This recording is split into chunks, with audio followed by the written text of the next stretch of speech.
Pablo Rodriguez didn't believe in omens, but the sky above Laurel Ridge Cemetery had darkened too quickly for comfort. One moment, the afternoon sun was still out. The next, heavy clouds had rolled in like a closing curtain. Pablo had only come to place fresh flowers on his father's grave, something he did every year, even if it still hurt. The cemetery was quiet except for a wind that stirred dead leaves across the gravel paths. He checked his watch. Somehow 20 minutes had passed, though he could have sworn he'd only been there a moment. The air felt heavier with each breath. A distant chime echoed through the seminary, slow, metallic, and wrong. Laurel Ridge had no bells.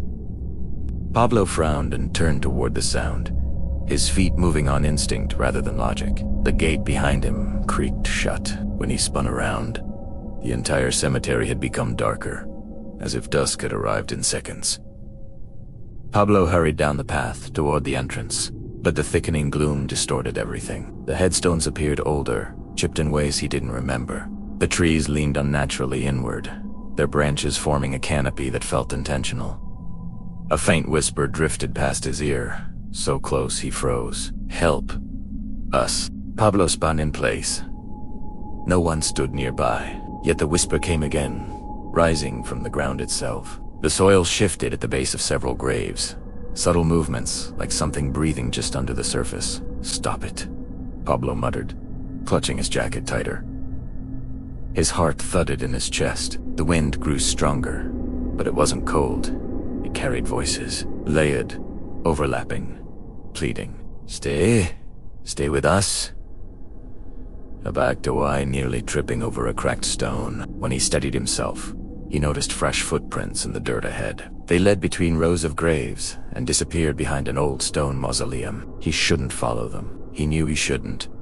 But the distant chime sounded again, guiding him, pulling him. Pablo approached the mausoleum cautiously, noticing the door was slightly open. Inside, darkness waited, thick and unmoving. The strange footprints continued into the pitch-black interior. A whisper echoed from within. Not plural this time, just one voice. "Pablo?" He felt the sound in his bones. Against every instinct of self-preservation, he stepped inside. The door slammed behind him.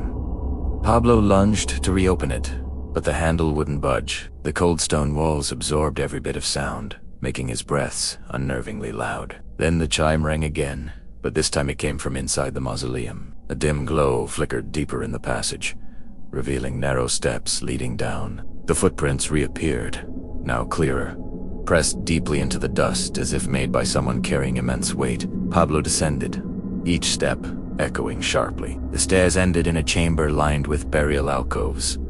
Some were sealed, others hung open, empty. The glow came from a lantern sitting on the floor, though its flame didn't flicker.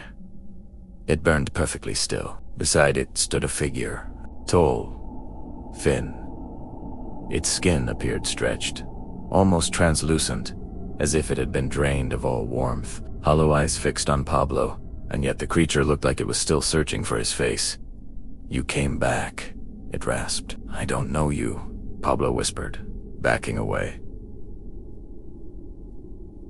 The creature tilted its head. "You promised when your father passed. You said you would never leave him alone." Pablo froze.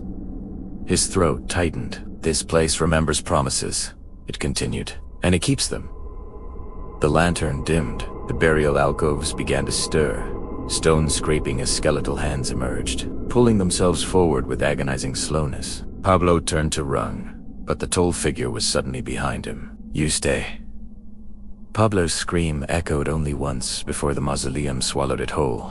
The lantern's light extinguished completely, plunging the chamber into a darkness deeper than night. The creatures dragged his body into an open alcove while the tall figure watched with a strange, satisfied calm. When the stone slab slid back into place, the cemetery above grew silent again. At dawn, the groundskeeper found Pablo's flowers neatly arranged on his father's grave, but no sign of Pablo himself.